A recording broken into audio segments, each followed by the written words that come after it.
Now some news teams, they'd have 13 reporters out there at Ball Arena covering every angle, this, that, all the little things. Instead, what we're doing is we have the one journalist in town with decades of Nuggets knowledge crammed in his cranium.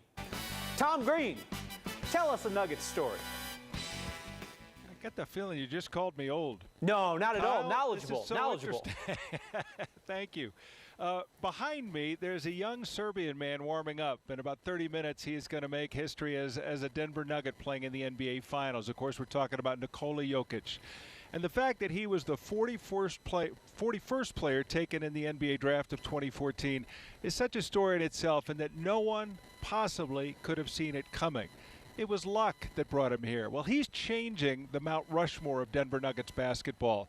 And one man who's already on my Mount Rushmore of Nuggets basketball is the Nuggets head coach for the days gone by, Doug Moe. And I asked him if the Nuggets were just lucky. Thomas, if you don't have any luck, you ain't going anywhere. You got to get a little lucky. I mean, you can't, but it was a great pick.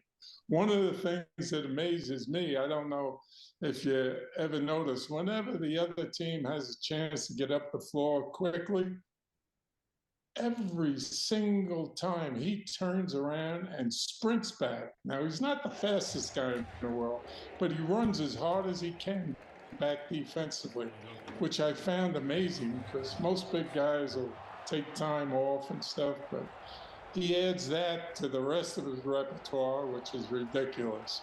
I can see why they call him the Joker. He's a joke.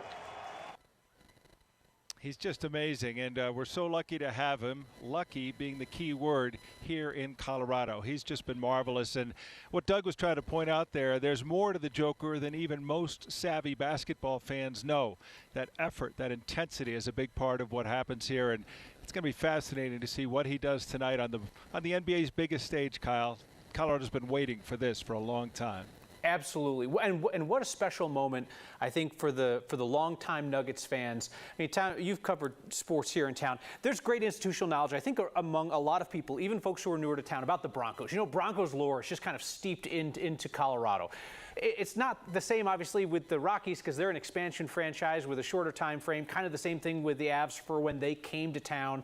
They're easier to get a grasp on their years of operation. But for Nuggets fans who remember, you know, this team was great. You know, before the NBA days, and then they had, you know, that 10-year run when Doug Moe was playing some high-flying basketball here, fast-paced basketball. They were a fun team to watch. And then there were struggle years after that, and you wonder how many people in Ball Arena tonight have an appreciation for the full scope of Nuggets history. You know.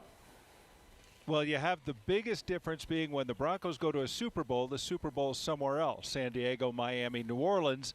But when you get the Stanley Cup or the World Series or now the NBA Finals here, it's here. And the fans get a chance to go see it and feel it. And boy, are they seeing it and feeling it tonight. This is going to be an exciting night and an exciting weekend and hopefully an exciting road to a championship. Absolutely. Tom Green, you have no idea what you've saved us in terms of logistics of having to put 17 other people out there who know what you know. Thank you, sir. I appreciate it.